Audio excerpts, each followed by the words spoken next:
Story name: The Father's Old Shoes. Arif was 17, sharp, ambitious, and always dreaming of a better life. Better clothes, better phone, better everything. He disliked anything that made him look less than others, especially his father's old, worn-out leather shoes. The shoes embarrassed him. They were scratched, faded, and stitched at the edges like they had lived 100 years. Whenever his father came to pick him up from school, Arif walked ahead, pretending not to know him. He always feared his friends would notice the shoes and laugh. His father, Rashid, was a simple factory worker. Thin, tired eyes, sunburnt skin, and always wearing those same old shoes. Every day he walked miles between work and home, never complaining, never asking for anything. But Arif believed his father simply didn't try harder to improve his life. He didn't understand sacrifice.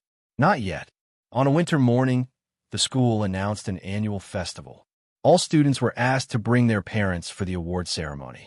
Arif had won first place in academics. He was proud, but he didn't want his father to come.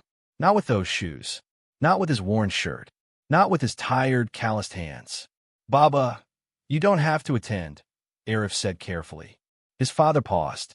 "Why? You won an award. That's a big day." Arif forced a smile. "It's fine. They'll announce it even if parents don't come."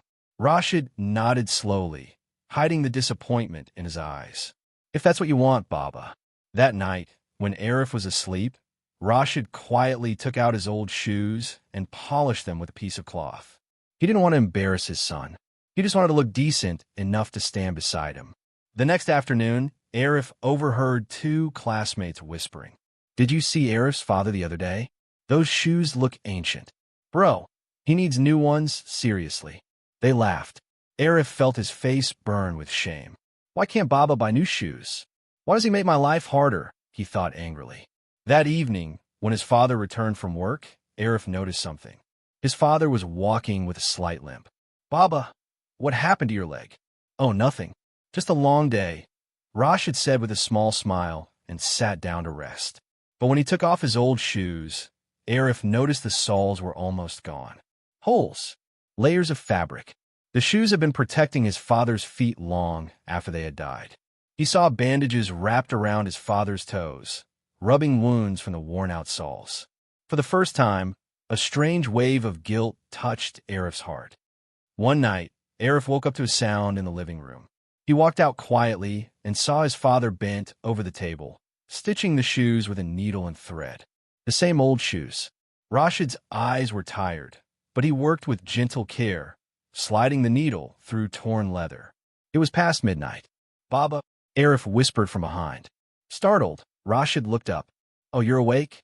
Why are you stitching those old shoes again?" His father looked down at them and smiled softly. "These shoes have carried me through everything, Baba, and I can't buy new ones yet." Arif frowned. "Why not? You get your salary, right?" Rashid hesitated. Then he opened a small metal box. Inside were crumpled notes, coins, and a few receipts of school payments. "This is for your college fund," he said quietly. "For your books, exams, and all the things I never had." Arif felt his throat tighten. "That's why you aren't buying new shoes?" he asked, voice trembling. Rashid laughed softly. "Shoes can wait. Your future can't."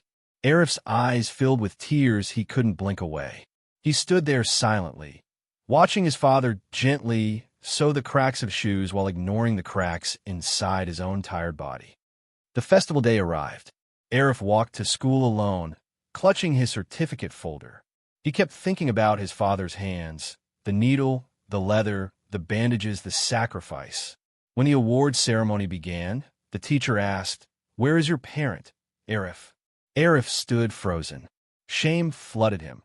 Not for his father, but for himself. He suddenly ran out of the auditorium. Everyone stared. Minutes later, breathless, he reached home. His father was sitting on the floor, fixing a broken chair. "Baba, come with me," Arif said, tears sliding down. Rashid looked surprised. "But you told me." "I was wrong," Arif whispered. "Please, come with me." His father quickly put on the same old shoes and walked beside him. When they entered the school, whispers floated around. Students stared at the shoes. Some smirked, but Arif didn't care. He held his father's hand tightly and walked proudly to the front row.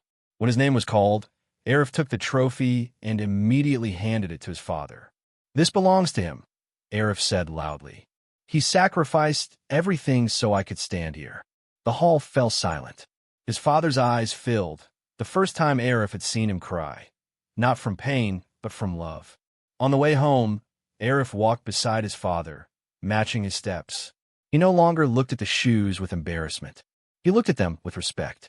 Those shoes weren't just footwear. They were stories. They were struggle. They were love hidden in sacrifices. They were proof that sometimes parents hide their pain so their children can walk forward without stumbling. Arif finally understood. A father's love is not in his clothes, or his money, or his shoes, but in the silent sacrifices no one sees. And from that day on, Arif never walked ahead of his father again. He walked with him,